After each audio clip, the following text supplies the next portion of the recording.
Hello student, बहुत बहुत स्वागत है डीके सर क्लासेज में। उम्मीद है कि स्वस्थ होंगे, मस्त होंगे और तैयारी जबरदस्त चल रही होगी। बाबू, आज की इस वीडियो में क्लास 12 के बच्चों के लिए ये देख सकते हैं जीव विज्ञान यानी कह ले तो बायोलॉजी का ये 2025 का एक वायरल पेपर है। अच्छे से इस पेपर को समझ लेते हैं, पढ़ लेते हैं और तैयारी कर लेते हैं तो समझिए कि आपका जो पेपर आता है 70 नंबर का, इसमें से 65 नंबर के क्वेश्चन बायो से फंस जाएंगे, सेम टू सेम।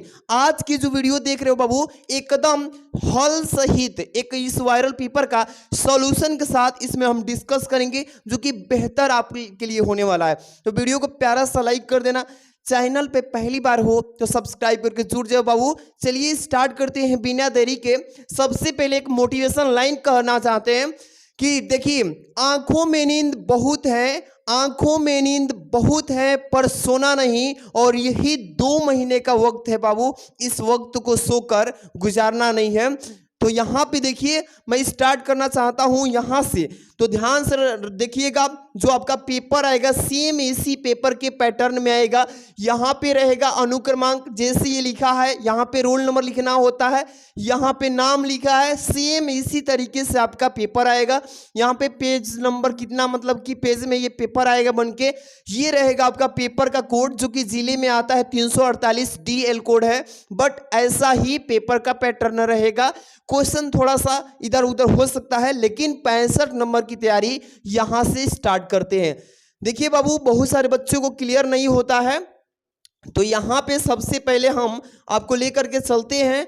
यहां पे पेपर को कैसे सॉल्व करना है, कैसे तैयारी करना है, ये क्वेश्चन तैयार करना। सबसे पहले समय जो रहेगा 3 घंटे 15 मिनट में।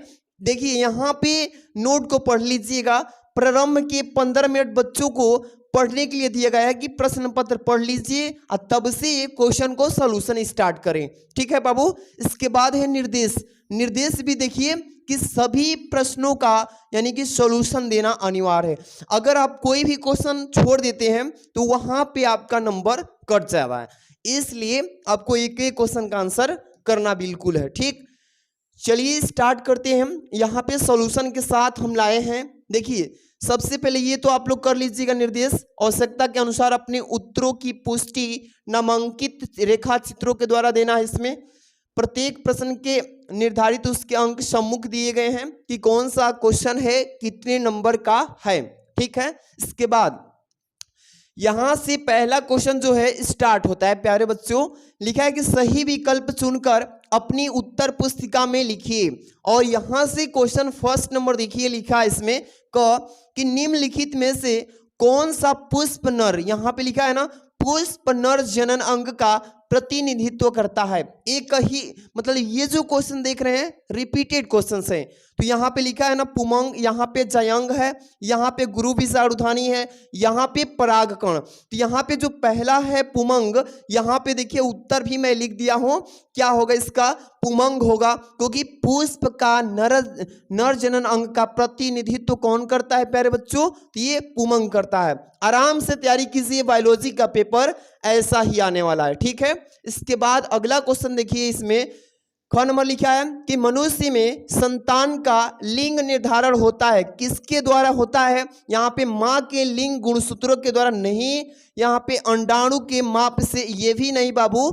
इसके बाद यहाँ पे लिखा है ना शुक्राणु के माप, ये भी नहीं। यहाँ पे पिता के लिंग गुणसूत्र से, बिल्कुल सही है। यहाँ पे 4 नंबर विकल्प सही हो जाएगा।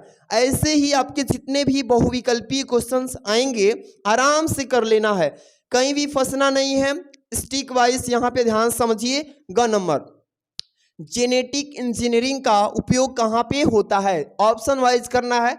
चिकित्सा के लाइन में, कृषि के लाइन में, इन दोनों में, यानी फर्स्ट में एंड सेकंड में, किसी में भी नहीं। तो ध्यान रखिएगा, चिकित्सा जो होती है चिकित्सा में और कृषि में ये जेनेटिक इंजीनियरिंग का उपयोग किया जाता है, इसलिए 3rd नंबर विकल्प क्या होगा? सही होगा। यहाँ पे उत्तर जो फर्स्ट लिखा है ये गलत है भाई, क्योंकि देखिए चिकित्सा का उपयोग हम कहाँ कहाँ कर सकते हैं?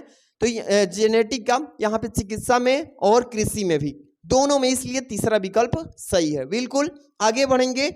अगला जो क्वेश्चन होने वाला है यहाँ पे घ नंबर प्यारे बच्चों, इसमें लिखा है कि लाइकेन जो पारिस्थितिक अनुक्रम को प्रारंभ करने में सक्षम है, वास्तव में सहजीवी यहाँ पे सहचार्य है। किस टाइप के? तो यहाँ पे शैवाल और जीवाणु, यहाँ पे दूसरा हो जाएगा शैवाल और कवक। यही जो ऑप्शंस हैं ये बिल्कुल सही हो जाएगा, उत्तर भी इस तरीके से। इसके आगे जो क्वेश्चंस होंगे अति लघु उत्तरीय प्रश्न 5 आएंगे, एक एक नंबर के होंगे और एकदम कैसे लिखना है, ज्यादा आपको लिखने की जरूरत नहीं है, वो चीजें हम सिखाएंगे, आराम से समझ लीजिए और बायो में एकदम धुआं धुआं उठा देना है, ठीक है। देखिए प्यारे बच्चों, यहाँ पे दूसरा का क स्टार्ट होगा अति लघु उत्तरीय प्रश्न से। इसमें क्या लिखा है, क्लाइनफेल्टर एवं टर्नर सिंड्रोम में गुणसूत्रों की संख्या कितनी होती है? आपको ज्यादा नहीं, एक लाइन का जब क्वेश्चन दिया है 1 नंबर का है तो 1 लाइन में इसका निपटारा कर लेना है। जैसे कि उत्तर लिखेंगे कि क्लाइनफेल्टर टर्नर सिंड्रोम यानी कुल 47 इंटू 44 प्लस XY गुणसूत्र एवं टर्नर सिंड्रोम जो होता है इसमें कुल 45 गुणसूत्र यानी कि कह लें तो 44 प्लस X उपस्थित होते हैं। आराम से इतने में इसका आंसर आपको कर देना है, ठीक है। आगे क्वेश्चन देखेंगे बाबू। अगला जो क्वेश्चन है इसमें देखिए ध्यान से, अगला क्या बोला इसमें क्वेश्चन, ख नंबर। एक एक क्वेश्चन को अच्छे से समझेंगे। लिखा इसमें कि नर जर्म कोशिका किस विभाजन के द्वारा शुक्राणुओं का निर्माण करती है? यही ना इसमें उत्तर बताएंगे। उत्तर कैसे लिखेंगे कि नर जर्म कोशिकाएं अर्धसूत्री विभाजन के द्वारा शुक्राणुओं का क्या करती है, निर्माण करती है, यानी कि उसका विभाजन कर देती है। तो कौन सा? अर्धसूत्री विभाजन के द्वारा। तो एक एक क्वेश्चन को ऐसे ही तैयारी कीजिए, ज्यादा आपको लिखने की जरूरत नहीं है। इसके बाद अगला क्वेश्चन इसमें देखिए, प्रागकण मत्र कोशिका में गुणसूत्रों की जो संख्या होती है क्या होती है? इस टाइप से पूछेगा। तो यहाँ पे उत्तर क्या बताएंगे कि प्रागकण मत्र कोशिका में गुणसूत्रों की जो संख्या होती है द्विगुणित होती है, यानी 2n होती है। क्या होती है? 2n होती है, याद रखिएगा। बहुत ही प्यारा सा क्वेश्चन पूछेगा, घबराना थोड़ा सा भी नहीं है, आराम से क्वेश्चन का आंसर करना है। आगे बढ़ेंगे बाबू। यहाँ पे घ नंबर क्वेश्चन क्या लिखा है इसमें, ध्यान दीजिएगा कि उस एंजाइम का नाम लिखिए भाई जो डीएनए, क्या बोला इसमें, डीएनए लिखा है ना, डीएनए अणु को 2 खंडों में तोड़ देती है, उसको क्या बोला जाता है? डीएनए को 2 खंडों में तोड़ने वाली अणु को क्या बोलते हैं? तो यहाँ पे आ जाइए, आराम से सीखिए।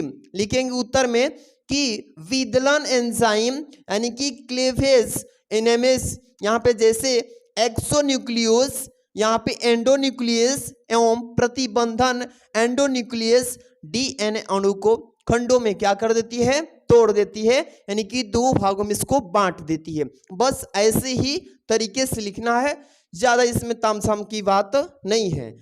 आगे बढ़ेंगे। इसमें देखिए क्वेश्चन नंबर अंग, यानी कि आपका दूसरा का अंग नंबर क्वेश्चन है।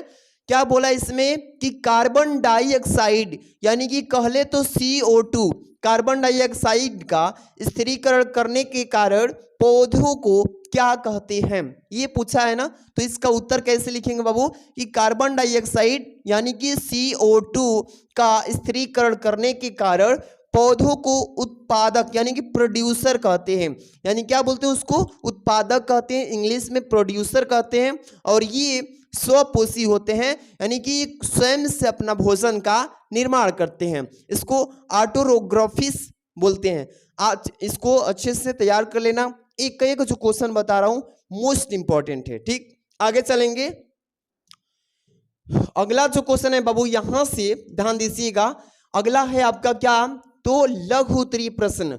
इसमें मोस्ट क्वेश्चन 2-2 नंबर के आते हैं। अच्छे से तैयारी करिए, पकड़ बनाइए, एकदम बेहतर स्कोर करेंगे, ठीक है। यहाँ पे एक तीसरा का क है कि पक्षियों में लिंग निर्धारण को स्पष्ट कीजिए। ये पेपर में 2 नंबर का आएगा।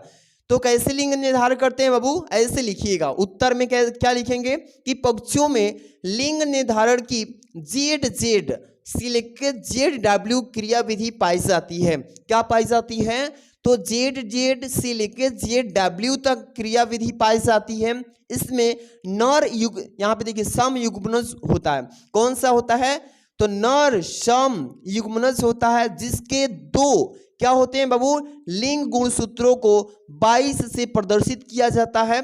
किससे 22 से प्रदर्शित किया जाता है, यानी कह ले तो दिखाया जाता है।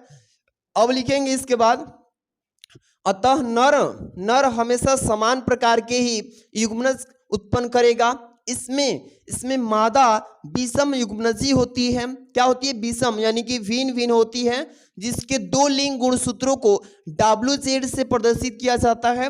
अतः कह लें तो मादा दो प्रकार के अंडाणु या तो Z गुणसूत्र युक्त या W गुणसूत्र युक्त उत्पन्न करती है, यानी कि प्रदान करती है, जो निषेचन या पश्चात क्रमशः नर एवं मादा का निर्माण हो जाता है। तो ऐसे ही आपको पेपर के समय अच्छे से लिखना होगा। थोड़ा बेहतर से तैयारी करेंगे तो उस समय दिक्कत नहीं आएगा। तो ये पक्षियों में लिंग निर्धारण का क्रिया होता है, इसी तरीके से दिखाना है। बस आगे बढ़ेंगे बाबू। अगला क्वेश्चन इसमें क्या होने वाला है, ध्यान दीजिएगा। अगला क्वेश्चन इसमें कि प्रतिरक्षा क्या है। पेपर में ऐसे ही पूछेगा कि प्रतिरक्षा क्या है। देखिए इसमें पूछा है ना कि प्रतिरक्षा क्या है, इसको डिफाइन कीजिए इसके बारे में।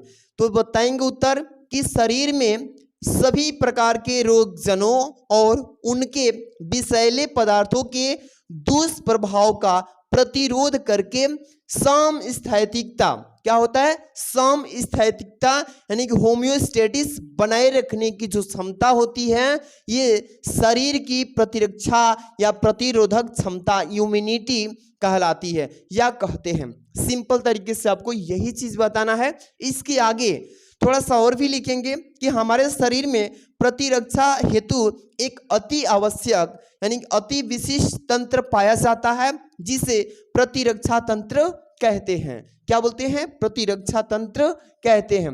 प्रतिरक्षा आगे बताएंगे कि प्रतिरक्षा तंत्र में उन सभी अंगों या कोशिकाओं को शामिल किया जाता है जो देह कह ले तो बॉडी को क्या करता है? सूक्ष्म जीवों या बाह्य पदार्थों के प्रति सुरक्षा प्रदान करती है। इसी को हम प्रतिरक्षा बोल सकते हैं। ये दो प्रकार की होती है, थोड़ा अच्छे से डिफाइन कर देंगे इसके बारे में। क्या बताएंगे? अविशिष्ट प्रतिरक्षा, एक होती है विशिष्ट प्रतिरक्षा। ठीक है, तो ये दोनों के बारे में हम इसी में जन्मजात के बारे में चर्चा करेंगे। चलेंगे आगे वाला। इसमें क्वेश्चन क्या है प्यारे बच्चों? आगे वाला क्वेश्चन देखेंगे, मोस्ट इंपॉर्टेंट। ये पेपर में पूछेगा ही पूछेगा, कैसे बनाना है, क्या क्रिया विधि है इसका, कैसे सचित्र वर्णन करना है। बढ़िया से अगर पढ़ लेंगे तो एकदम मोस्ट इंपॉर्टेंट क्वेश्चन बन जाएगा। ग नंबर देखिए तीसरा का, वाटसन तथा क्रिक द्वारा प्रस्तुत क्या है? DNA। क्या है प्यारे बच्चों? DNA के द्विकुंडलिनी मॉडल का स्वच्छ नामांकित चित्र बनाइए। देखिए इसी के तरह से आपको भी इसका फिगर बनाना है। यहां पे देखिए DNA द्विकुंडलिनी, सबसे पहले यहां पे हम क्या करते हैं? द्विकुंडलिनी यहां पे एक फिगर हम लोग प्यारा सा बनाते हैं बाबू। ठीक है, सभी लोग अच्छे से प्रैक्टिस करेंगे घर पे और बनाने की कोशिश करेंगे और धीरे धीरे धीरे धीरे क्या कर लेंगे? बनाना सीख जाएंगे। इसमें जो नली होती है ये आराम से बनाना, आराम से जब प्रैक्टिस कर लोगे बाबू घर पे ही, इसका पहले ऐसे संरचना बनाने की प्रैक्टिस करोगे, इसके बाद इसका नाम याद करोगे, कौन सी चीज क्या है, इसका कार्य क्या है, सबके बारे में इस तरीके से फिगर बनाएंगे। ठीक है, अब देखिए इसमें ये देखिए ये वाली जो लाइन है, ये वाली, ये क्या है? ये जोड़ा है, दोनों को जोड़ती है। और यहाँ पे देखिए जो नलिकाएं जा रही है शर्करा यानी कि फास्फेट आधार, ये यान के तुरा आधार से जुड़ा होता है। अब देखिए ये जो दोनों नलिकाएं हैं, ये फर्स्ट ये एडीन है और ये थाइमीन है, ये थाइमीन है, ये एडीन है। अब ये जो है ग्वानिन के अंतर्गत आता है, ये साइटोसिन के अंतर्गत। तो ज्यादा नहीं इसमें पूछा है क्रिक, और जो क्रिक के द्वारा जो वाटसन और क्रिक ने जो DNA कुंडलनी का द्विकुंडलनी का मॉडल का प्रस्तुत स्वच्छ मॉडल पूछा है, फिगर बना दीजिए ऐसे, बस काम हो जाएगा। इसमें नाम हम थोड़ा कर देना, इसका नामकरण। ठीक, आगे बोलेंगे इसमें क्वेश्चन क्या है प्यारे बच्चों, ध्यान समझिएगा यहाँ पे कि आर्किड पौधों आम के पेड़ की शाखा पर उग रहा है। आर्किड और आम के बीच, पेड़ के बीच पारस्परिक क्रिया को आप कैसे स्पष्ट करेंगे? आप कहीं ना कहीं देखे होंगे, आपके गांव, आपके घर बगल में जो आम के पेड़ होंगे, उसके डाली से एक आर्किड का पेड़ का पौधा बीच में से लगता है कि कोई दूसरा पौधा जन्म ले लिया और डाली में से लटक जाता है। वही आजकल आम के पेड़ में दिखने को मिल रहा है। तो ये क्या पारस्परिक क्रिया एक दूसरे के प्रति कर रहा है? तो बताएंगे उत्तर में बाबू कि अधिपादप। आर्किड एवं आम के पेड़ के मध्य यह पारस्परिक क्रिया सहभोजिता अथवा परोपकारिता का उदाहरण है। किसका है? सहभोजिता अथवा परोपकारिता का एक उदाहरण है। कह लें तो पादप जगत में अधिपादप वे पादप हैं जो स्वपोषी हैं, जो अपना भोजन स्वयं बनाते हैं परंतु दूसरे पादपों पर उग जाते हैं। ऐसे लिखेंगे आर्किड। आर्किड इसका प्रमुख उदाहरण है। अधिपादप यानी कह लें तो पादप स्थान परजीवी यानी स्पेस पैरासिट है। ये दूसरे पादपों पर उगते हैं परंतु अपना भोजन स्वयं ही बनाते हैं और उस पादप को किसी प्रकार की हानि भी नहीं पहुंचाने देते हैं, यानी पहुंचाते ही नहीं है। ठीक है, ये पादप लिखेंगे कि ये पादप अपनी आर्द्रताग्राही लटकने वाली जड़ों यानी कि मदद से बहुमंडल यानी वायुमंडल कह लीजिए, वायुमंडल से नमी का अवशोषण करती है। क्या करती है?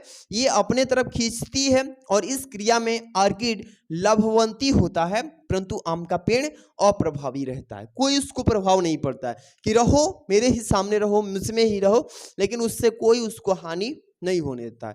इस तरीके से लिख लेंगे। अब चलेंगे अगला जो क्वेश्चन होने वाला है, एक मोस्ट इंपॉर्टेंट सा। देखिएगा बाबू यहाँ पे क्या बोला है, हो सकता है इस बार ये क्वेश्चन न आए। ट्रांसजेनिक जीवों के दो उदाहरण पूछा है, तो भेड़ हो जाएंगी, एक बकरी हो जाएगा। ये तो आपको हटा दिया था बट इसको जानकारी के लिए बहुत ही अच्छा है। अगला क्वेश्चन देखेंगे बाबू। अगला जो क्वेश्चन है 4 नंबर, यहाँ पे लिखा है ना इसमें कि लघु बीजाणुधानी तथा गुरु बीजाणुधानी के बीच अंतर बताइए कि लघु बीजाणुधानी क्या है, इसके बाद गुरु बीजाणुधानी, दोनों के बीच का डिफरेंस पूछा है। तो यहाँ पे चलिए दोनों के बारे में हम लोग अच्छे से डिस्कस करते हैं। प्यारा सा क्वेश्चन है।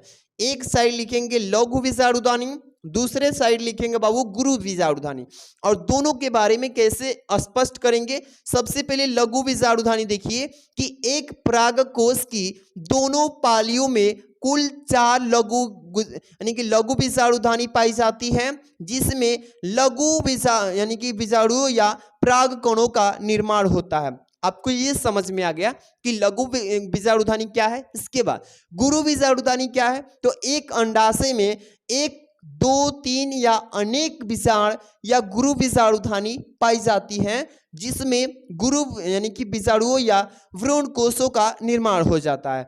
तो दोनों के बारे में एक एक तो देख लिया। अब दूसरा देखेंगे लघु बीजाणुधानी। इसमें लघु बीजाणु जनन की क्रिया होती है। किसकी होती है? तो लघु बीजाणु जनन की क्रिया होती है। और गुरु बीजाणु में क्या होता है? इसमें गुरु बीजाणु जनन की क्रिया होती है। बस दोनों में थोड़ा थोड़ा यही डिफरेंस है।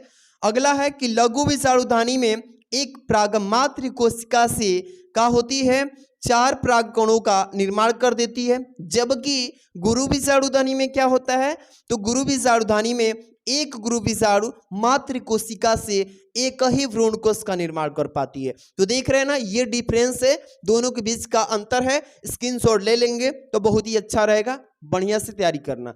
आगे चलेंगे, अगला जो क्वेश्चन होने वाला है प्यारे बच्चों, नेक्स्ट क्वेश्चन यहाँ पे ध्यान से देखना बाबू, क्या लिखा है इसमें क्वेश्चन में। यहाँ से लघु उत्तरीय प्रश्न, ये क्वेश्चन अच्छे से तैयार करना, 3-3 नंबर के आते हैं। यहाँ पे क नंबर उधर हो गया है क्वेश्चन। चलिए, हमारे समाज में लड़कियां पैदा होने पर 2 दोष है बाबू, दोष केवल महिलाओं को ही दिया जाता है। बताइए कि यह क्यों सही है नहीं।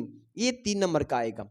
चलिए इसका आंसर देखिए कैसे लिखेंगे पेपर के टाइम में बढ़िया से, कि मानव में लिंग निर्धारण, मानव में 2 प्रकार के गुण सूत्र पाए जाते हैं। 2 प्रकार के, कौन कौन से? पहले लिखेंगे दैहिक या कायिक गुणसूत्र, ठीक है ना। ये कायिक लक्षणों का निर्धारण करते हैं एवं संख्या में 22 जोड़ी पाए जाते हैं। संख्या में कितने पाए जाते हैं बाबू? 22 जोड़ी पाए जाते हैं। जबकि दूसरा हो जाएगा लिंग गुणसूत्र, यानी कि सेक्स क्रोमोसोम्स और एलोमोसोम्स। ये लिंग निर्धारण करने वाले जीन हैं। ये लिंग को क्या करते हैं, निर्धारण करते हैं, यही जीन है, और जो संख्या में एक जोड़ी पाए जाते हैं। तो ये अच्छे से तैयार करना। इसके बाद थोड़ा सा हम ऊपर कर रहे हैं, देखिएगा ध्यान से। लिखेंगे बाबू इसके बारे में कि लिंग निर्धारण की एक्स वाई, क्या लिखेंगे, लिंग निर्धारण की एक्स वाई विधि में स्त्री में दोनों लिंग गुणसूत्र यानी एक्स होते हैं, और पुरुष में लिंग गुणसूत्र जो होता है एक्स और दूसरा जो होता है वाई होता है। याद रखिएगा, ऐसे ही पेपर में लिखना है। अतः स्त्री में अंड जनन के फलस्वरूप बने सभी अंडाणुओं में एक यानी अगुणित से दैहिक गुणसूत्र का क्या है, और एक एक्स लिंग गुणसूत्र का होता है। यानी कहले तो 22 प्लस एक्स, अतः सारी अंडाणु एक समान होते हैं, इसलिए स्त्री को ही समयुग्मजी लिंग यानी कि होमोजेमेटिक सेक्स कहते हैं। आपको ये चीजें स्पष्ट करके पेपर में बढ़िया से लिखना होगा। आगे बढ़ेंगे, अगला जो क्वेश्चन होने वाला है बाबू एकदम यहाँ पे तो इसके बारे में थोड़ा सा डिटेल दिया है, क्योंकि 3 नंबर का क्वेश्चन है ना, तो यहाँ पे डायग्राम बना देंगे, इसी तरीके से समझिए। यहाँ पे एक्स एक्स लिखा है, तो इसका मतलब कि मेल के लिए हो गया ना, ये मेल यानी कि स्त्रियों के लिए, ये एक्स और वाई, इसलिए कि सॉरी ये फीमेल है, फीमेल ये क्या है, मेल, यानी कि यहाँ पे देखना बाबू, इरेज कर रहे हैं ना, ये आप तो समझ ही रहे हैं, ये पुरुष के लिए, ये स्त्री के लिए, ठीक है। अब देखिए इसमें एक्स और यहाँ पे एक्स, ये अंडाणु है, एक्स एक्स क्या है, अंडाणु। अब यहाँ पे भी देखिए एक्स और वाई, ये क्या है, शुक्राणु है, ठीक। अब यहाँ पे युग्मनस है, युग्मक। अब देखिए कैसे तैयार होते हैं, एक्स जो है इसमें एक्स और इसमें से एक महिला से लेता है, एक पुरुष से, तो ये एक्स और ये एक्स, एक्स एक्स हो गया। अब यहां से क्या होता है बाबू, यहां से देखिए ये एक्स जो है आपके पुरुष में एक आता है, और क्या होता है ये इसमें से एक, तो ये एक्स एक्स, ठीक है। अब यहां से एक्स यहाँ पे आएगा, एक यहां से वाई आएगा, तो यहाँ पे क्या हो जाता है, नर का निर्माण हो जाता है, एक्स वाई। तो ये जब एक्स एक्स बनेगा तो वहां पे लड़की का मतलब कि जन्म होगा, और एक्स वाई जहां पे होगा ये तो लड़का जन्म लेगा, इस तरीके से होता है। तो देख सकते हैं एक्स एक्स से क्या पैदा होती है, लड़कियां, एक्स वाई से लड़का, यानी मेल फीमेल, यही तो है इसका डायग्राम। अच्छे से इसको तैयार करना। अगला जो है इसमें, इसके बारे में थोड़ा सा डिस्कस किया है, तो आप चाहें तो कर सकते हैं, या उतने पर भी सही है, ठीक है। अगला क्वेश्चन देखिए, अगला जो क्वेश्चन होने वाला है ग नंबर, कि एक संकर टास का प्रयोग करते हुए मेंडल के प्रभावित नियम की यहाँ पे व्याख्या किया है, पूछा है। इसमें 3 नंबर का आएगा, तो यहाँ पे उत्तर लिखेंगे कि प्रभाविता का नियम, इस नियम के अकॉर्डिंग जब परस्पर विपर्यासी यानी विपरीत लक्षण वाले पौधे के बीच क्या किया जाता है, संकरण कराया जाता है, एक दूसरे के बीच संकरण कराया जाता है, तो एफ पीढ़ी की संतानों में जो लक्षण प्रदर्शित होता है उसे प्रभावी लक्षण कहते हैं।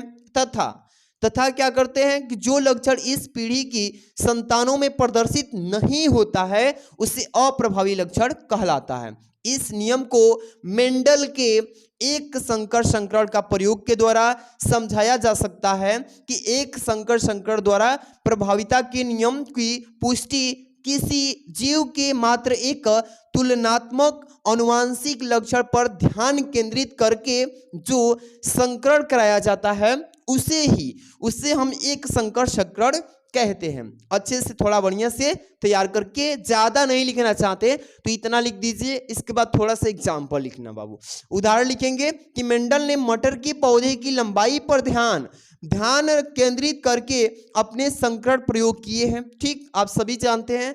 उन्होंने पाया कि जब शुद्ध लंबे पौधे कैपिटल टीटी का शुद्ध बौने पौधे जो होंगे स्मॉल टीटी के क्या होते हैं साथ संकरण कराया जाता है, तो प्रथम संतानीय पीढ़ी जो होगी इसको F1 में सदैव लंबे पौधे प्राप्त होते हैं। साथ ही इन प्रथम पीढ़ी के लंबे पौधे में स्वपरागण करा के यहाँ पे क्या करते हैं, उत्पन्न बीजों को जब पुनः बोया जाता है जमीन में, तो द्वितीय संतानीय पीढ़ी F2 के लंबे व बौने दोनों प्रकार के पौधे मिले हैं। इस प्रकार को हम निम्न आरेखों के द्वारा समझेंगे। तो यहाँ पे पेपर में आरेख के लिए नहीं बोला था, लेकिन बस जितना पूछा है उतना बता देंगे, नियम बता देंगे। थोड़ा सा अगर अच्छे से 3 नंबर की बात है तो चाहे तो ये आरेख भी बना देंगे तो बहुत ही अच्छा है इस टाइप से। ठीक है, आप लोग पढ़े होंगे शायद। ये P1 पीढ़ी युग्मनक दर्शा देंगे, F1 पीढ़ी, P2 पीढ़ी युग्मनक, F2 पीढ़ी। इस तरीके से आप दर्शा के इसके बारे में अच्छे से डिफाइन करेंगे। कैपिटल टीटी का मतलब क्या होता है? शुद्ध लंबा पौधा। स्मॉल टीटी का मतलब शुद्ध बौना पौधा। यहां से डिफाइन करेंगे। कैपिटल टी, यहाँ पे कैपिटल टी, ये आपके जो होंगे युग्मनक बोलेंगे। ठीक है, क्या होंगे बाबू? युग्मनक। ये भी क्या है? इसका युग्मनक ही स्मॉल टीटी, लेकिन ये बौने पौधे के लिए। अब ये F1 पीढ़ी में क्या होता है बाबू? देखिएगा ध्यान से।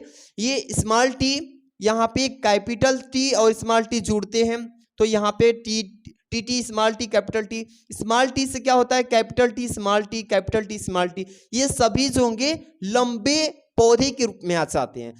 P2 पीढ़ी में क्या होता है? आराम से ये चीजें आप एक बार स्क्रीनशॉट ले लीजिए, आराम से इसको पढ़ने की प्रैक्टिस कीजिएगा। ठीक है आपको, लेकिन ये बनाने की कोई दिक्कत नहीं है, लेकिन बनाने की हैबिट बनाइए, इसको अच्छे से रिवीजन करना। ठीक है, अगला क्वेश्चन चलेंगे। हाँ, बढ़िया प्यारा प्यारा सा क्वेश्चन, इसमें ध्यान दीजिएगा।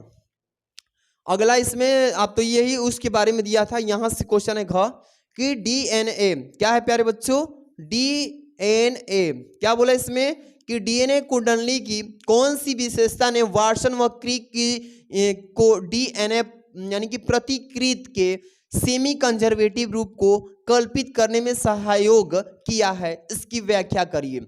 इस तरीके से पेपर में पूछिएगा, आराम से इसके बारे में डिफाइन करेंगे, एक एक चीज को समझेंगे। देखिए ध्यान से क्या बोलेंगे उत्तर में कि डीएनए के 2 रज्जु क्षार युग्मक में पूरक होते हैं। क्या होते हैं? उसके पूरक होते हैं, तथा एक दूसरे के क्या होते हैं? विपरीत दिशा में होते हैं। यानी कि एक इधर से उगेगा तो एक उधर से, उल्टा होता है, विपरीत। इसी लक्षण के वाटसन व क्रिक को डीएनए प्रतिकृत के यानी अर्ध संरक्षी सेमी कंजर्वेटिव रूप को कल्पित करने में सहयोग किया।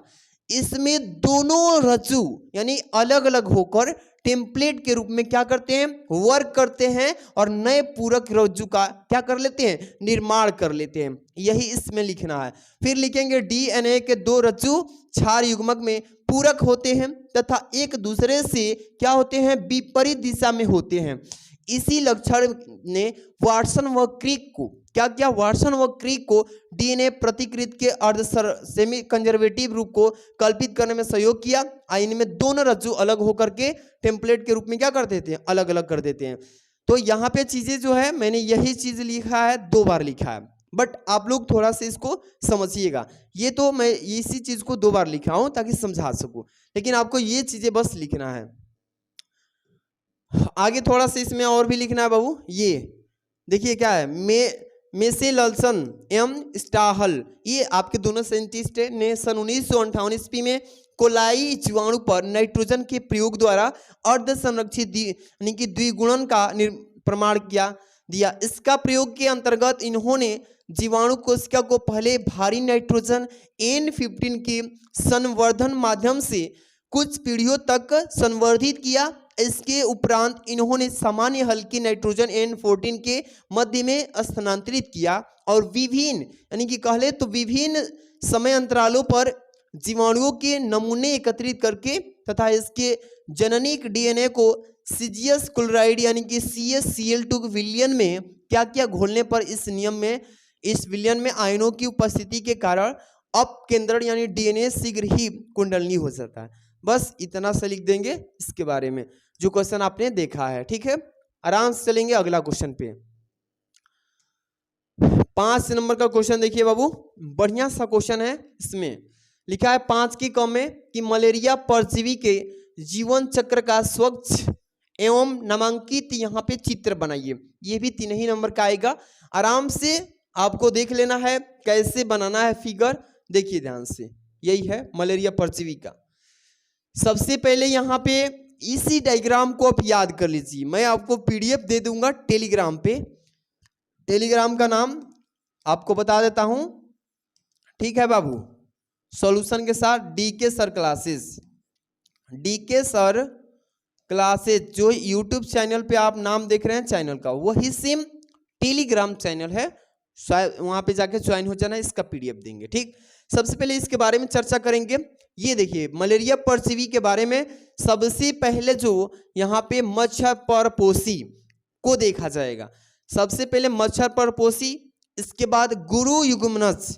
यहाँ पे एक एक इंपॉर्टेंट चीज को पहले लिखेंगे, उससे फैलते हुए एक्सप्लेन करेंगे सारी चीजों को। तो ये डायग्राम आप देख लीजिएगा, इसमें साफ साफ थोड़ा नहीं है, लेकिन यहाँ पे कोशिश करेंगे समझाने की। तो आप लोग एक बार यहाँ पे देखिए, मलेरिया लिखा है ना, मलेरिया परजीवी का जीवन चक्र, आप लोग अच्छे से एक बार देख लीजिएगा बाबू, पीडीएफ में हम भेजेंगे तो क्लियर इसमें नहीं है कि आपको समझा सकूं, लेकिन मैं नेक्स्ट बार इसी पे एक वीडियो अलग से लाने की कोशिश करूंगा मलेरिया परजीवी के बारे में। अगला क्वेश्चन इसमें देखिए बाबू, ख नंबर कि जैविक जीव विज्ञान के अध्ययन ने संक्रामक रोगों को नियंत्रित करने में किस प्रकार हमारी सहायता किया है। ये 3 नंबर का आएगा। पेपर देख रहे हैं ना, एकदम वेरी वेरी मोस्ट इंपॉर्टेंट है। इसके बारे में आपको कैसे लिखना है ध्यान दीजिएगा। सबसे पहले उत्तर में यहां से लिखिएगा बाबू, देखिएगा क्या इसमें, पहले नंबर कि जैविक के अध्ययन से संक्रामक रोगों के वाहकों का पता चलता है। दूसरा होगा कि जैविकी के अध्ययन से ही पता चलता है कि संक्रामक रोग के कारक क्या है, वह इनका जीवन चक्र कैसे चलता है, बस ऐसे ही। तीसरा हो जाएगा रोग वाहकों के नियंत्रण के उपाय पता चलते हैं। इसके बाद चौथा होगा संक्रामक रोगों को पहचानने में मदद मिलती है, इसके बारे में। पांचवा हो जाएगा संक्रामक रोगों के यहाँ पे उपचार हेतु दवाइयाँ व टीके विकसित करने में सहायता मिलता है। बस इस तरीके से इसका आंसर कर देंगे। अगला क्वेश्चन होगा बाबू, देखिएगा ध्यान से, एक एक क्वेश्चन जो है एकदम मोस्ट इंपॉर्टेंट है। ग नंबर लिखा है ना कि जैव उर्वरक किस प्रकार से मृदा की उर्वरकता को क्या करता है, बढ़ाता है। जो हम लोग अपने खेतों में खाद डालते हैं, तो उस खाद के द्वारा जो होता है जैव उर्वरक हमारे फसल को कैसे आगे उपज बढ़ाता है, यही पूछा है इसमें। तो उत्तर क्या लिखेंगे कि जैविकी के अध्ययन से संक्रामक रोगों के वाहकों का पता चलता है। दूसरा हो जाएगा जैविकी के अध्ययन से ही पता चलता है कि संक्रामक रोग के कारक क्या है, इसका जीवन चक्र कैसे चलता है, ये चीजें होगा। तीसरा में क्या लिखेंगे कि रोग वाहकों के नियंत्रण के उपाय पता चलते हैं। इसके बाद चौथा में संक्रामक रोगों को पहचानने में भी क्या होती है, मदद मिलती है। ठीक है बाबू। इसके बाद पांचवा संक्रामक रोगों के उपचार हेतु दवाइयां व टीके विकसित करने में सहायता मिलती है। तो आपको उर्वरक जो है आपकी मृदा से उर्वरकता को इस टाइप से बढ़ाती है। इसके बाद आगे थोड़ा सा हम लोग और भी व्याख्या करेंगे इसके बारे में, ठीक है। हाँ देखिएगा इसके बाद क्या लिखा है इसमें, हाँ लिखा है इसमें कि विभिन्न प्रकार के जीव अपनी जैविक क्रियाओं के द्वारा मृदा में क्या करते हैं, पोषक पदार्थों की मात्रा में वृद्धि करते हैं जो पादपों की वृद्धि के लिए उत्तरदायी होते हैं। इन्हें ही जैव उर्वरक कहते हैं। बस इतना सा। इसके बाद लिखेंगे सूक्ष्म जीव वे जीव होते हैं जो मृदा की उत्पादन की शक्ति बढ़ाते हैं। ये फसल को अकार्बनिक पोषक पदार्थ यानी कि उपलब्ध करते हैं। इसे हम जैसे कि राइजोबियम कह सकते हैं, नास्टाक बोल सकते हैं बाबू आदि, ये 3 प्रकार के पाए जाते हैं। तो थोड़ा बढ़िया से बेहतर तरीके से पढ़िएगा, ठीक है। इसके बाद यहाँ पे पहला लिखिएगा कि नाइट्रोजन स्थिरीकरण जीवाणु व साइनोबैक्टीरिया ये स्वतंत्र जीव व सहजीवी सूक्ष्म जीव होते हैं जो मृदीय वायुमंडल से स्वतंत्र नाइट्रोजन प्राप्त करते हैं और वहां से तथा इसे नाइट्रोजन के यौगिकों में बदल देती है। यही स्थिरीकरण नाइट्रोजन का एक भाग पादपों को तुरंत उपलब्ध हो जाता है, ठीक है। और इसी को हम जब शेष भाग यानी कि उसकी मृत्यु के बाद उपलब्ध हो जाता है तो उस तरीके से मतलब कि उसको बता देना। इसके बाद फास्फेट जीवाणु ये पादपों द्वारा अवशोषण के लिए यानी अघुलनशील या मृदीय फास्फेट को घोलने के लिए फास्फेट यानी कि एंजाइम स्त्रावित करते हैं। बस इतना लिख देना है, ज्यादा नहीं। अब इसके बाद अगला क्वेश्चन चलेंगे बाबू, ध्यान से समझिएगा। अगला क्वेश्चन ये उसमें थोड़ा सा हम ज्यादा ही लिख दिए थे बट आपको उस पर ध्यान नहीं देना है। बस अगला क्वेश्चन है इसमें कि वैकुलोवायरिसिस क्या है, पेपर में पूछेगा, काफी वेरी IMP ये क्वेश्चन है। आप देख रहे हो बाबू, एकदम ही मोस्ट। वैकुलोवायरिसिस क्या है, इसके बारे में आपको व्याख्या करना है, इसके बारे में ज्यादा नहीं, टू द पॉइंट बताना है। चलिए उत्तर बताएंगे कि वैकुलोवायरिसिस मुख्यतः न्यूक्लियर यानी कि पॉलीहाइड्रोसिस विषाणु जो होता है, न्यूक्लियर पॉलीहाइड्रोसिस वायरस या NPV कह सकते हैं, रोगजनक कीटों एवं अन्य यानी आर्थ्रोपोडियम जंतुओं को नष्ट करने के लिए उपयोगी है। विश्व स्वास्थ्य संगठन, इसको बोल सकते हैं WHO यानी कि वर्ल्ड, यहाँ से स्वास्थ्य का हेल्थ होता है ऑर्गेनाइजेशन, संगठन ये, तथा भोज्य एवं कृषि संगठन यानी FAO ने क्या किया है, वैकुलोवायरिसिस को क्या किया है, पीड़कनाशक के रूप में उपयोग में लाए जाने का समर्थन किया है। और क्योंकि ये पादप स्तनधारियों, पक्षियों अथवा अन्य जीवों का कोई भी हानिकारक प्रभाव नहीं डालते, इसलिए यहाँ पे इसको इस तरीके से व्याख्या कर देना है, बस इतना सा हो जाएगा क्लियर। ठीक, अगला क्वेश्चन है बाबू, देखिए यहाँ से अगला क्या है इसमें कि 6 नंबर का क है इसमें कि निम्नलिखित पर टिप्पणी लिखिए। ये भी 3 ही नंबर का आएगा, बस टिप्पणी इस पे लिख देना है। पहला है इसमें PCR पे तो हर एक साल पूछता ही है, थोड़ा अच्छे से तैयार कर लेना, टिप्पणी हर एक साल पूछा जाता है। PCR पे पूछेगा, एक यहाँ पे है प्रतिबंधन एंजाइम पे भी पूछ सकता है, तो बढ़िया से तैयारी करना। PCR के बारे में देखिए कैसे लिखेंगे कि PCR लक्ष्य DNA से शीघ्रतापूर्वक पुंज निर्माण की विधि है, जिसके द्वारा लक्षित DNA की शीघ्रता से अनेक प्रतिलिपियां बनाई जा सकती है। इस विधि द्वारा एकल DNA अणु प्रतिदर्शित यानी कि नमूने का प्रवर्धन यानी कि एम्प्लीफिकेशन किया जा सकता है। और इस तकनीकी को हम सन 1985 में कैरी मुलिस ने खोजा था। और PCR यानी कि स्वायत्त रूप से पूर्ण होती है, इसलिए कुछ घंटों में ही DNA के एक लघु अणु का अल्प प्रयास द्वारा लाखों बार दीर्घाकरण किया जा सकता है। यानी कि प्राप्त उत्पाद को आगे अध्ययन के लिए प्रयोग किया जा सकता है। ठीक है, जैसे कि क्लोनिंग करने के लिए PCR का प्रयोग किया जाता है। ठीक है, आराम से ऐसे एग्जाम्पल के साथ लिखना होगा। अब देखिए बाबू, इसमें क्या लिखा है इसमें क्वेश्चन की प्रतिबंधन एंजाइम क्या है, इस पे भी टिप्पणी पूछा है ना, प्रतिबंधन एंजाइम पे, तो इतना लिखेंगे। क्या लिखेंगे कि प्रतिबंधन एंडोन्यूक्लियस, इस तरीके से ये आनुवांशिक अभियांत्रिकी के सबसे महत्वपूर्ण एंजाइम है। क्या है, सबसे इंपॉर्टेंट एंजाइम है। इसको आणविक कैंची या चाकू भी कहा जाता है। ठीक है, इस तरीके से लिखेंगे। प्रत्येक प्रतिबंधन एंडोन्यूक्लियस एंजाइम जो होता है DNA में विशिष्ट यानी कि विलोमपद न्यूक्लियोटाइड के अनुक्रम को पहचानता है, और इसकी खोज का श्रेय यानी कि आर्बर को जाता है। इस एंजाइम का सर्वप्रथम, यहाँ पे थोड़ा सा और भी आगे देखिए, सर्वप्रथम किसने बताया था, तो सर्वप्रथम पृथक करके, यहाँ पे क्या बताया, पृथक्करण करके नेथन्स व स्मिथ नामक वैज्ञानिक ने किया था। और ये जीवाणु द्वारा प्रतिरक्षा साधन के रूप में यानी कि संश्लेषित होते हैं, और विशिष्ट एंडोन्यूक्लियस द्विरज्जु यानी कि DNA को सीमित स्थलों पर काटते हैं। यह विदलन यानी कह सकते हैं कि विदलन के अभिज्ञान अनुक्रम की संख्या पर डिपेंड करता है, निर्भर करता है। जैसे कि ECORIG यहाँ पे जैसे लिखा है A-A-T-T, यहाँ पे C अनुक्रम को पहचान कर उसे G एवं A के मध्य में काट देता है, बस यही होता है। बढ़िया से तैयारी कीजिएगा। अगला क्वेश्चन इसमें क्या है बाबू, ख नंबर देखिएगा, 6 नंबर का ख, प्यारा सा क्वेश्चन दिया रहता है बोर्ड के एग्जाम में। ख नंबर लिखा है इसमें कि जैव प्रौद्योगिकी का कृषि क्षेत्र में क्या उपयोग होता है, कृषि के क्षेत्र में। तो लिखेंगे इसमें उत्तर की भोजन मनुष्य की सबसे प्रमुख आवश्यकता है, अतः खाद्य पदार्थों के उत्पादन में जैव प्रौद्योगिकी का यहाँ पे क्या होगा, उपयोग बड़े ही पैमाने पर किया जा रहा है, बहुत ही बड़े पैमाने पे किया जा रहा है, जिसके फलस्वरूप खाद्य उत्पादन में अत्यंत वृद्धि हो रही है। क्या हो रही है? काफी मात्रा में इंक्रीजिंग हो रही है, जिससे हम निम्न प्रकार से समझा सकते हैं। आपको भी इसी टाइप से लिखना होगा, ठीक है।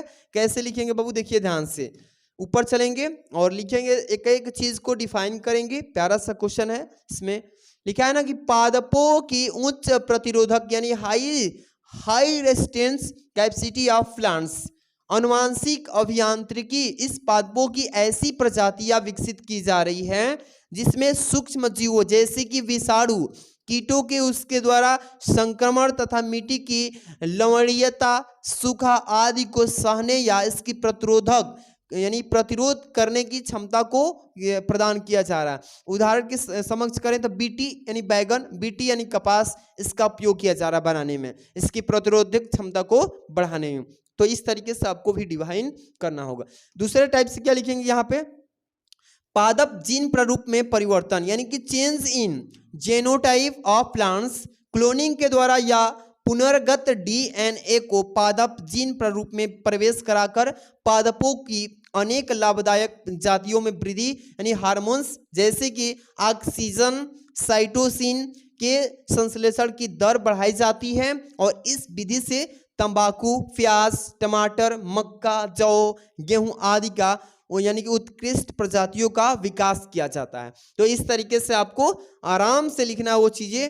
तो देख रहे हैं ना, ये सारा है जैव प्रौद्योगिकी का कृषि क्षेत्र में उपयोग। तो आपको इतना लिखना ही पड़ेगा, क्योंकि ये भाई अच्छा नंबर पाना है तो कुछ तो इसके बारे में डिफाइन करना होगा। यहाँ पे थोड़ा सा और लिखेंगे, जीन, देखिए यहाँ पे 3 नंबर, नॉन लेग्यूमिनियस पादपों में नाइट्रोजन स्थिरीकरण की क्षमता का विकास हो जाता है, ठीक है। और यहाँ पे आनुवांशिक यांत्रिकी नीफ जीन को यानी कि कैल्बिसियस यानी कि इसको बोल सकते हैं निमोनियाई से पृथक करके ई कोलाइन में इसको स्थापित करके गेहूं एवं अन्य नॉन लेग्यूमिनस पादपों में इसके स्थानांतरण का प्रयास कर रहा है।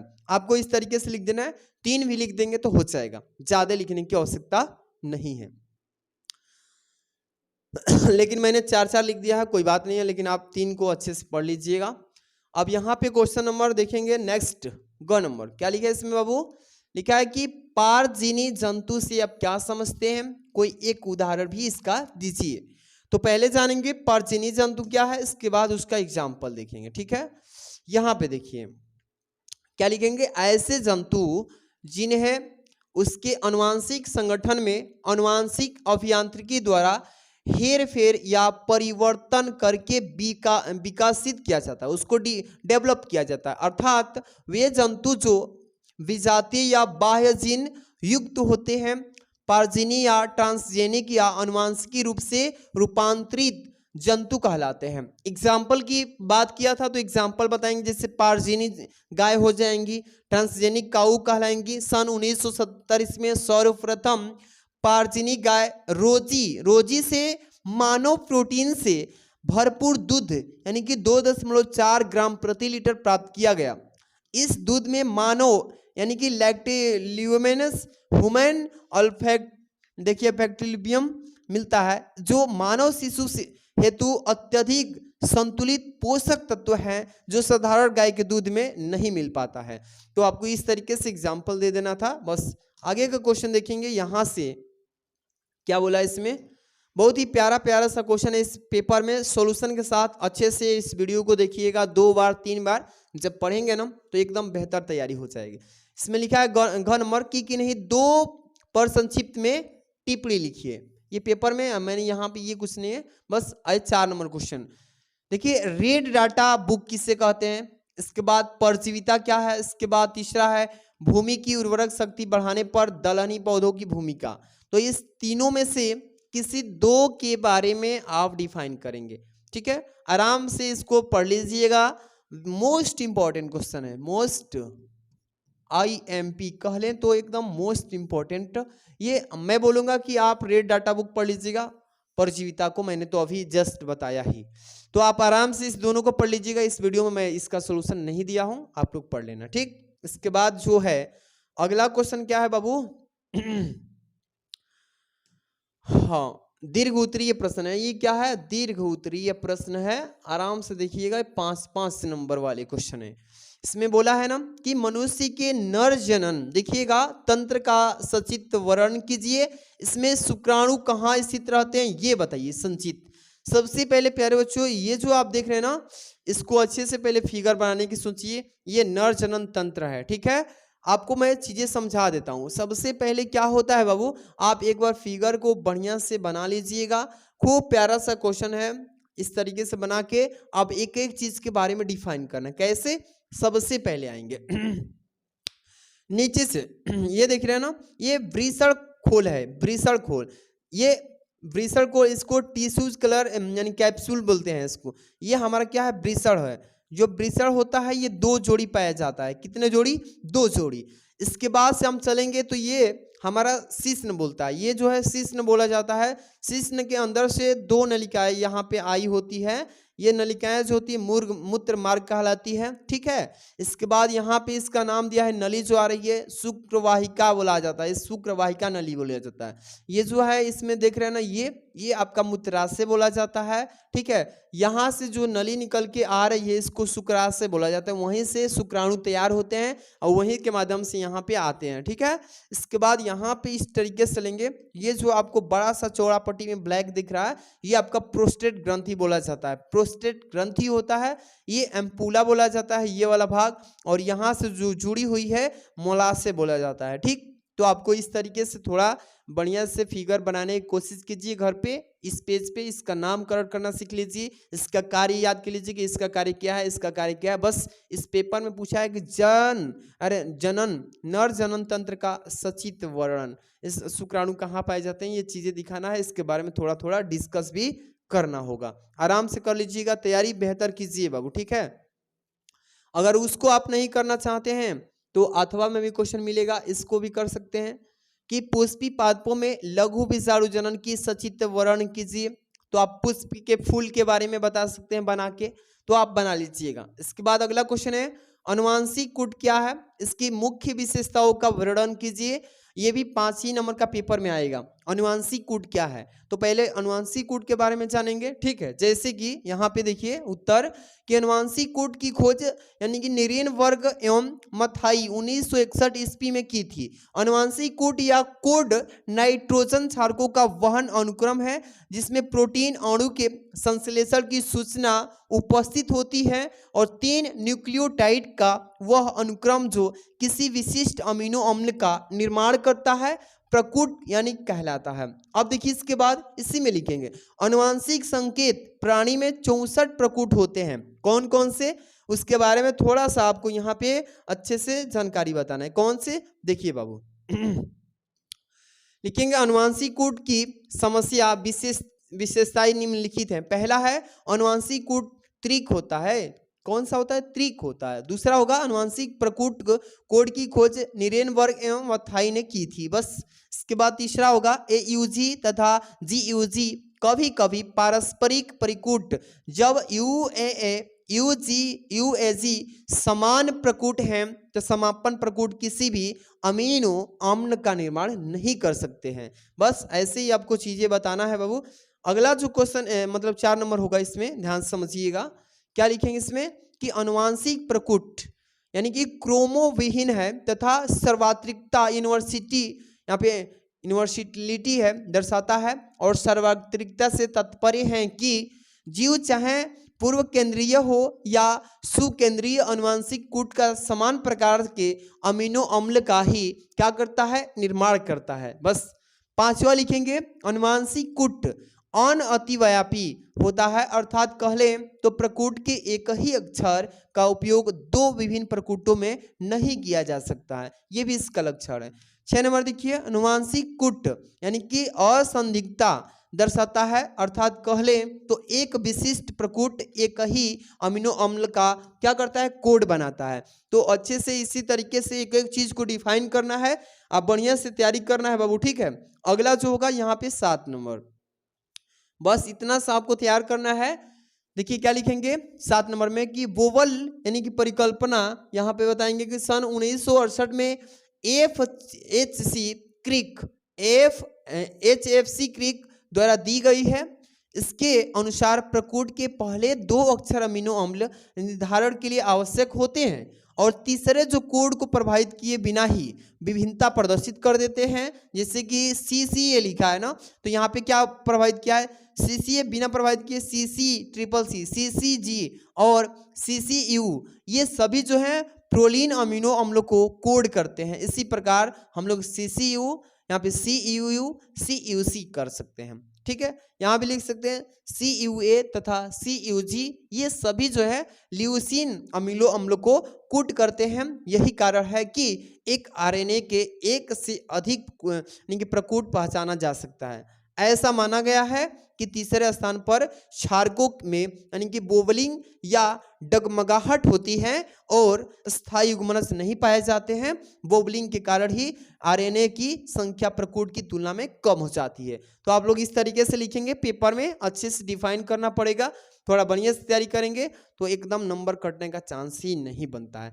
लास्ट क्वेश्चन ये रहा, आप लोग को समझाते हैं, ध्यान समझिएगा। 8 नंबर क्वेश्चन, अनुवांशिक कोड यानी अप्रभावष्टता दर्शाता है, अर्थात कह लें तो केवल 2 अमीनो अम्ल यानी कि मिथियोनिन तथा ट्रिप्टोफैन छोड़कर शेष सभी अमीनो अम्लों को एक से अधिक प्रकोड करते हैं। अथवा में ये भी क्वेश्चन लिखा है, इसका भी आंसर आप कर सकते हैं कि मेंडल का लक्षणों के पृथक्करण का नियम क्या है, इसको बताइए। चेकर बोर्ड द्वारा अरेखीय निरूपण सहित वर्णन कीजिए। इसे युग्मनजों की शुद्धता का नियम क्यों कहा जाता है, ये भी बताइए। तो इसका मैं इस वीडियो में सॉल्यूशन नहीं बताया हूँ, इसका लॉन्ग होगा, थोड़ा सा आपको अलग से वीडियो लाने की कोशिश करूंगा। इस क्वेश्चन का 5 नंबर वाले क्वेश्चन। 9 नंबर वाला क्वेश्चन देखिएगा, लास्ट क्वेश्चन है, थोड़ा समझा देता हूँ। यहाँ पे 9 नंबर क्वेश्चन क्या है प्यारे बच्चों, वाटसन तथा क्रिक द्वारा प्रस्तुत कुंडली द्विकुंडली DNA संरचना वर्णन कीजिए। अथवा यहाँ पे भी क्वेश्चन है किसी भौगोलिक क्षेत्र में जाति क्षति के मुख्य कारण क्या है, तो मैं यहाँ पे अलग से बताया हूँ। आप लोग इसका PDF तो कैसे ले सकते हैं, देखिए लास्ट हो गया। ये जो आप देख रहे हैं ना बाबू, इसका सोल्यूशन मैं आपको देने की कोशिश कर रहा हूँ। इस पूरे PDF को ले लीजिए आराम से, मैं बता रहा हूँ, जस्ट है कि नहीं। आप लोग PDF ले लीजिए। और एक चीज़ मैं आपको यहाँ पे बताना चाहता हूँ बाबू, ध्यान समझिएगा। एक चीज़, जितने भी प्यारे बच्चे 2025 में बोर्ड एग्जाम देंगे, ठीक है, तो ये जो आप देख रहे हो ये तो बायो का एक मॉडल पेपर है, वायरल पेपर, इसको अच्छे से पढ़ लेते हैं। टेलीग्राम जो है DK सर क्लासेस वहां मिल जाएगा। दूसरी बात, मेन इंपॉर्टेंट चीज है कि आप लोग मेरे हैंड रिटन नोट्स देखे होंगे, मैं ऑफर किया हूं हिंदी हो, देखिए बाबू, हिंदी का मात्र 49 रुपये में मैं आपको नोट्स दे रहा हूं, पूरा हिंदी की संपूर्ण तैयारी, इंपॉर्टेंट क्वेश्चन, बहुविकल्पी, पद्यांश, गद्यांश, जीवन परिचय, जो भी कथानक वस्तु है, जितना भी ग्रामर के क्वेश्चंस हैं, सब कुछ मात्र हिंदी के 49 रुपये में मिल रहा है। इंग्लिश का भी मिल रहा है 49 ही रुपया में, फिजिक्स का भी मिल रहा है। कोई भी सब्जेक्ट का आपको निचोड़ तैयारी करने के नोट्स चाहिए, हैंड रिटन नोट्स, तो आपको 49 रुपये पे करने होगा। मोबाइल नंबर जो आप देख रहे हैं 630, क्या है 630 791 और 2241 पे आप लोग आराम से इस पे फोन पे, गूगल पे, कोई भी पे कर सकते हैं। उसका स्क्रीनशॉट मार के पे करने के बाद और मेरे सामने इसी नंबर पे करना है, DK सर क्लासेस लिखा होगा, दिनेश कुमार लिखा होगा यादव, आराम से भेज दीजिए स्क्रीनशॉट। मैं उसका PDF जो है आपको पासवर्ड के साथ भेजूंगा, तैयारी कीजिए बेहतर। तो आज की इस वीडियो में बस इतना ही, मिलते हैं हम नेक्स्ट वीडियो के साथ। Thanks for watching.